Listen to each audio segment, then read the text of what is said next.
যুবদল ছাত্রদল BNP সন্ত্রাসী হামলা চালিয়েছে, উল্টো তাদের নামে মামলা হয়েছে। দুঃখের সাথে লক্ষ্য করেছি সেই হামলার বিচার না করে গতকাল কুয়েট ভিসি একটি অসংলগ্ন সিদ্ধান্ত দিয়েছে, যেখানে আহত শিক্ষার্থীদেরকে বহিষ্কারাদেশ দেওয়া হয়েছে। আমরা ঢাকা বিশ্ববিদ্যালয়ের শিক্ষার্থীরা তার তীব্র নিন্দা এবং প্রতিবাদ জানাচ্ছি।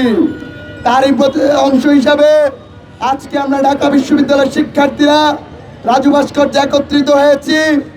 আমরা দাবি জানাচ্ছি অনতিবিলম্বে কুয়েটের সে দালাল ভিসিকে পদত্যাগ করতে হবে।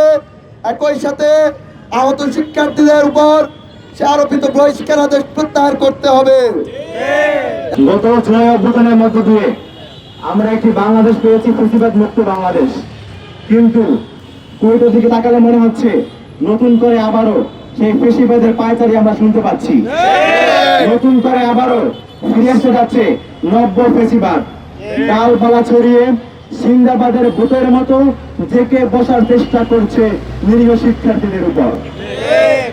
আপনারা জানেন গত 18 ফেব্রুয়ারি কুয়েটের ইতিহাসে এক মর্মান্তিক ঘটনা ঘটে গিয়েছে। সেখানকার বিএনপি ছাত্র দলের সন্ত্রাসীরা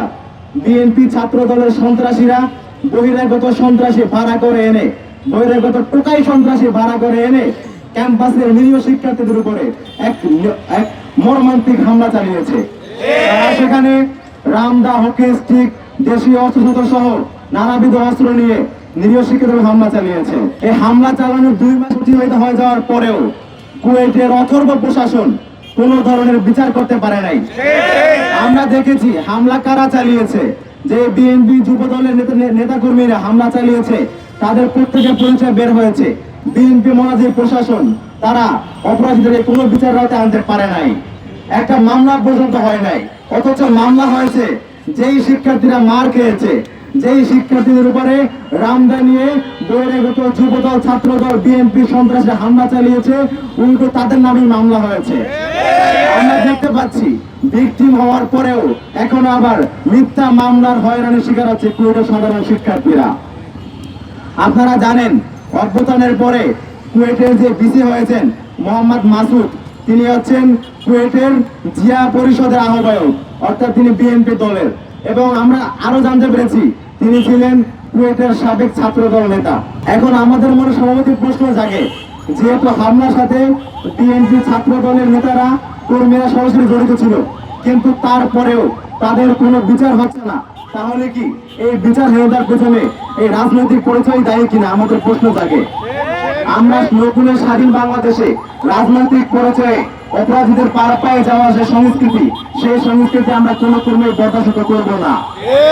অবিলম্বে কুয়েটে হামলার সাথে জড়িত সন্ত্রাসীদেরকে বিচারের আওতায় আনতে হবে।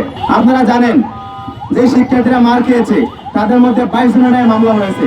তারা নাকি সোনার চেইন ছিনিয়ে নিচ্ছিল, এই ধরনের মিথ্যা মামলা করিয়েছে বিএনপির এই মদতে, রাজনৈতিক মদতে। যে সমস্ত শিক্ষার্থীরা আন্দোলনে জড়িত ছিল, অর্থাৎ ক্যাম্পাসে ছাত্র রাজনীতি বন্ধ আন্দোলন চলছিল, সেই শিক্ষার্থীদের পরিচয় একদম পূর্ণাঙ্গ ডিটেলস একাডেমিক তথ্য সহ পরিচয় যে মামলাকারীদেরকে তুলে দিয়েছে, কারা তুলে দিয়েছে, অবশ্যই ক্যাম্পাসে যারা এই তদন্ত কমিটির নামে বিচার করার নাম করে উল্টো বিচারহীনতা সংস্কৃতি তৈরি করার চেষ্টা করছিল,